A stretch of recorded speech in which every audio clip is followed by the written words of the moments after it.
How in the freaking do you put this guy out there and he doesn't get a field goal attempt? How does Brad not at any point in time say, guys, this guy's a shooter. Find him. Run a set for him. Run him off a screen. He doesn't do anything. He stands in the corner. No, he's a shooter that doesn't doing here. Like he doesn't do a thing. You're playing 4-on-5 on offense. If he's not taking the shots, run a play for him. I'm with you, John. Coming out of a timeout, run a freaking play for the kid. Yeah, I'm with you. You got 3 quarters to do that. Here. These guys won't look. They don't look at him. They don't look at him. The fourth quarter, I understand it. Okay, you need to focus on the game. You're trailing. Okay, but I'm with you. Yeah, those first 3 quarters, this guy has to get shots up, regardless. If he's not doing it, you got to force the issue. They don't look at him ever. Yeah. They do not look at him. It's like I didn't want to pick this guy on the team. He's the last guy there. I'm pissed that I have to play with him. I'm not going to pass him the ball. That literally is what it looks like. Like it's playground ball, and you're like, ugh, I got stuck with him. You're fine, so right. But I'm not giving him the ball. Never. We hit hard on that play on Friday where they got him around a screen, and he got a nice 3-point look there. And I asked him about it yesterday. I was like, do you need more of those? And he was very much like, yeah, you're not going to get a lot of those as a rookie, but he should because that's what the F is up with that. It was crazy. I couldn't believe you said that, Bob. The usage of these role players. I've been irked about this for a few weeks now.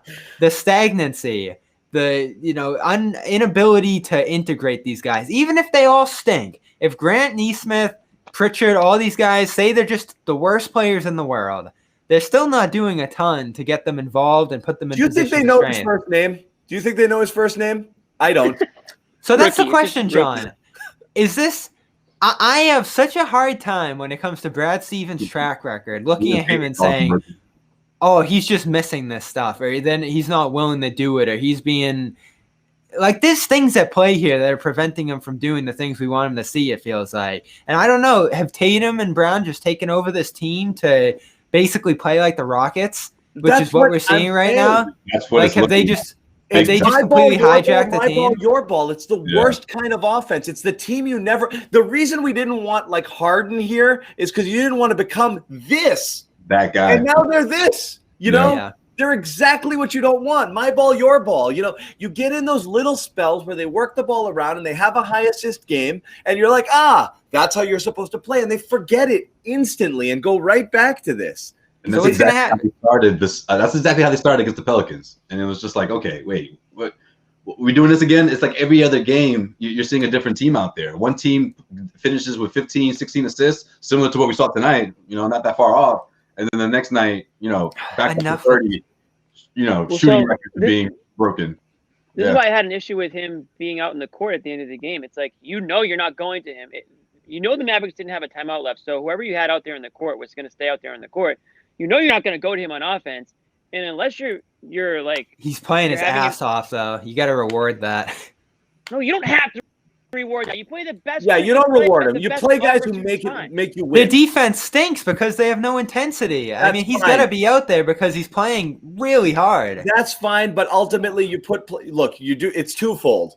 You play him certainly because playing hard and he's not hurting you on defense. But second, it's because you can only reach your ceiling if you're able to get him confident enough where he becomes a dependable offensive weapon coming off the bench. That's a key. It's a key to this team. You need wings who can score, and you need him to be able to – you're not looking at a Hayward proxy or supplement here, but you're looking for somebody to contribute something from that position, and it has to be him. It's on him a little bit too, though. You saw that short roll to Rob where he got him a wide open look on the right wing and he passed it up.